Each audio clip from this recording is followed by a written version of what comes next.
Crónicas de espanto. Bienvenidos a la Casa del Terror. Relatos y sucesos que provocarán escalofríos hasta en el más incrédulo de los oyentes. Comenzamos.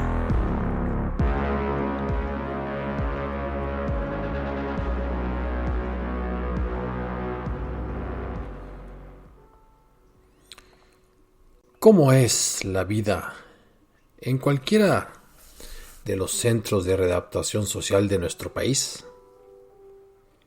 Apenas si es vida. Reunidos en el hacinamiento hasta del 400%, esos edificios que se supone servirían para que aquellos miembros de la sociedad cuya conducta es inadecuada, no cumple con el ethos civil y por lo tanto cometieron delitos, reflexiones sobre sus acciones y reciba la ayuda necesaria para no volver a cometer semejantes infamias. Pero ustedes lo saben, los penales, en México por lo menos, son unas auténticas universidades del crimen. Se mezclan todo tipo de delitos, todo tipo de sentencias, incluso personas en espera de sentencias que comparten espacio con aquellos criminales consumados. Y de ahí que sean espacios en los cuales preferiríamos no estar. Y hablo por mí, que en algún tiempo tuve alguna función de acudir a dar pláticas de desarrollo humano en un centro de readaptación social, allá en el norte del país. Pero creo que la situación simplemente ha empeorado de 18 años para acá, si me permiten datar la época de mis intervenciones carcelarias. Pero ahora, más que un relato, esto tendrá una especie de reflexión relacionada con la nota periodística y un crimen tan extraño, pero al mismo tiempo tan escalofriante, que creo que sacudió las vibras sensibles de la sociedad mexicana.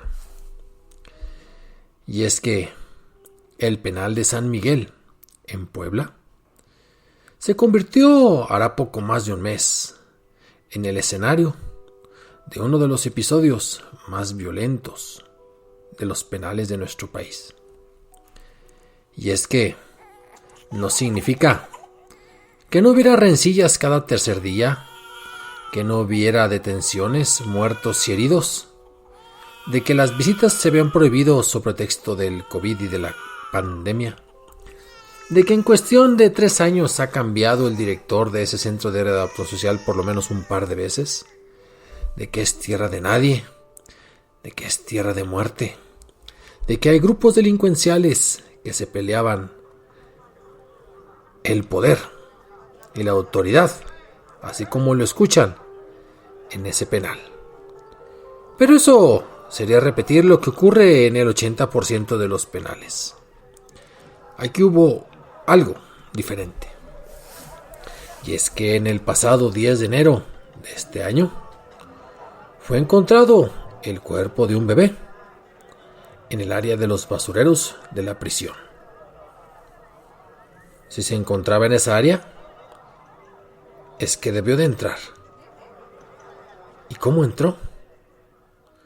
Y al horror y a la indignación por el hallazgo que podríamos juzgar de macabro, nos enteramos en los días siguientes de que el bebé no murió en el penal. De que el bebé, de hecho, había sido enterrado unos días antes por sus padres. Que incluso a principios de ese mes había fallecido debido a complicaciones intestinales y había sido enterrado en un cementerio de Ixtapalapa, decenas de kilómetros al poniente del penal de San Miguel. ¿Qué es eso? ¿Cómo es posible?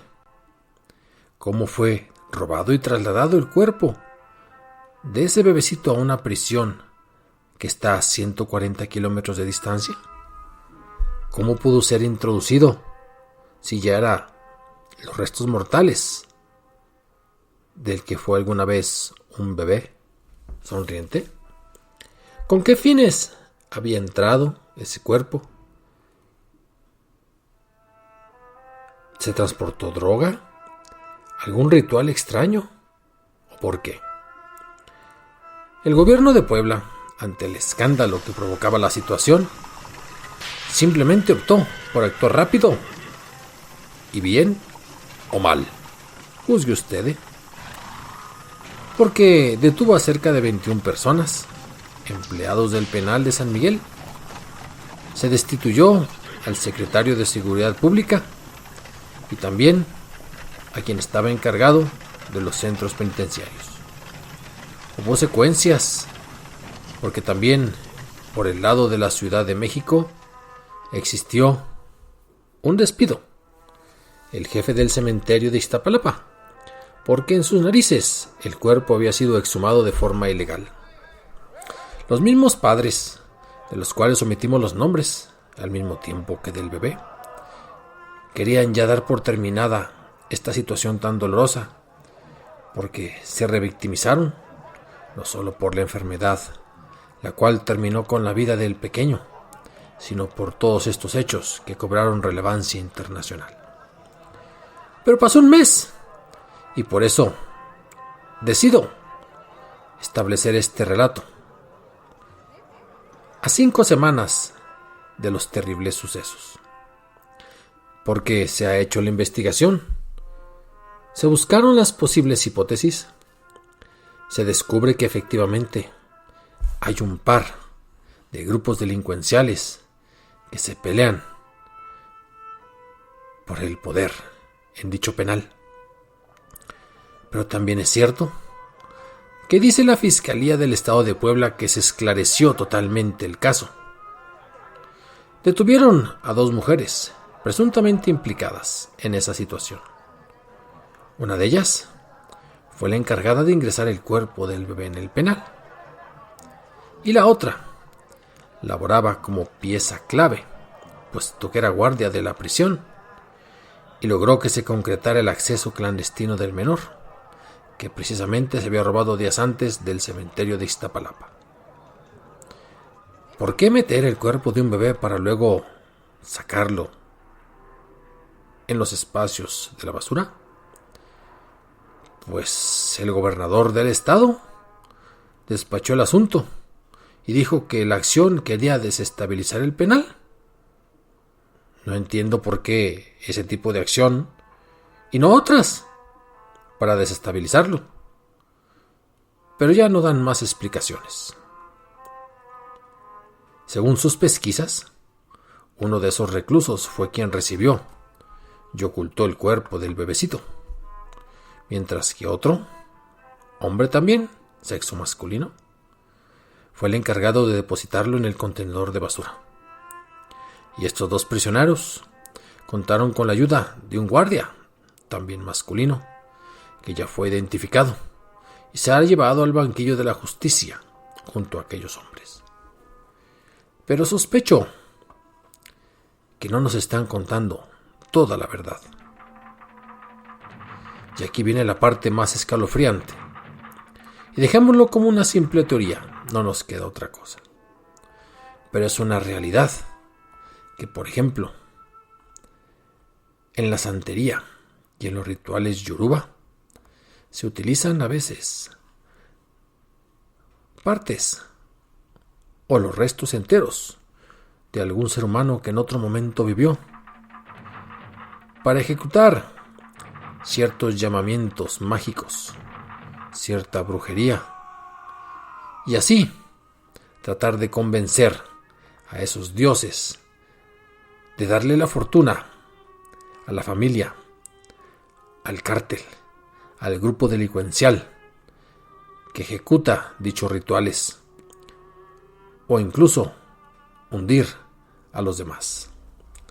Los que hemos sido testigos de los rituales Yoruba sabemos que son extraños y que pueden afectar la sensibilidad de quienes nunca han tenido la experiencia ni los han estudiado. Y es que de acuerdo a un especialista, y que voy a mencionar, al doctor Bondar, César Bondar, el que se constituye como un pai o líder religioso, también está manejando las mancias que tienen que ver con esos africanismos. Y él mismo dice, no está relacionado con el ritual de la Santa Muerte, que a veces también pide, pero pide sacrificios humanos, sino aquí. La santería está relacionada un poco con el vudú y aquello de los zombies del Caribe. Es quizás una de las hipótesis que no se mencionó. Pero César Bondar no puede asegurarlo y nos deja a la imaginación que la desaparición y aparición de muchos cuerpos humanos tenga que ver con esos sistemas rituales. Eso es una explicación genérica para saber por qué se utilizaría el cuerpo de un menor. Y que esos son rituales para el beneficio del líder religioso. Entonces, podríamos sospechar que en la cárcel de San Miguel existe, dentro de los presos, algún líder yoruba, algún chamán santero, que quizás fue solicitado por un grupo delincuencial para ejecutar un ritual para el cual era imprescindible el cuerpo del pequeño. Eso no lo dicen, y solamente lo puedo mencionar aquí en términos de hipótesis. Juzgue usted, porque el uso de las partes del cuerpo, y sobre todo cuando tenemos que ver con la pureza del cuerpo de un niño, con el concepto del angelito, de los pequeños que mueren sin pecados, pues esos regresan directamente, de acuerdo a los antropólogos que estudian esta religión y su sincretismo con la religión católica, al tercer cielo y gozan de la visión beatífica de Dios. No es lo mismo utilizar el cuerpo de un niño completa inocencia al de un adulto, y esto es con el concepto de sacralidad, pureza de sangre, pero también con la fortaleza mágica y talismánica que pueden tener los huesos del niño. Y nunca se nos informó, quizás no tendrían por qué informarnos, si es el caso de que, tal como la autopsia, o mejor dicho, como al niño se le enterró en Iztapalapa, se recuperó, completo o no. Pero la hipótesis se maneja entre los amigos y las personas cercanas a quienes viven dentro, en el penal de San Miguel. Y afirman que efectivamente ya no solo las armas, los punzones, los ahorcamientos, todos los medios que se conocen como tradicionales para vengarse de un grupo rival, actúan en medio de esa batalla campal, ahí en las inmediaciones de Puebla, sino que ahora se han recurrido a las fuerzas oscuras, a algún sacerdote yoruba que está precisamente tomando partido por alguno de los grupos delincuenciales. Y quizás eso esté ligado al tráfico de otras cosas, de otras sustancias, si me permiten, de otros bienes, que luego son los beneficios que obtienen quienes controlan estos centros de readaptación social. Y una vez que se ejecutó dicho ritual, dicha creencia, esa mezcla de yoruba y de magia negra, ya no fue necesario el cuerpo del bebé y se desechó de la peor forma posible. Qué lástima que la policía en nuestro país simplemente busque cerrar los expedientes y no descubrir la verdad de las cosas. Este domingo no traigo una leyenda tradicional, Pero abro la puerta para que en otros momentos sepamos de estos temas incómodos, oscuros, de cómo ciertos rituales causan más daño después del posible daño causado cuando muere un ser querido. Porque qué más que no respetar los restos de los muertos. Esto fue Crónicas de Espanto. Nos vemos la próxima semana.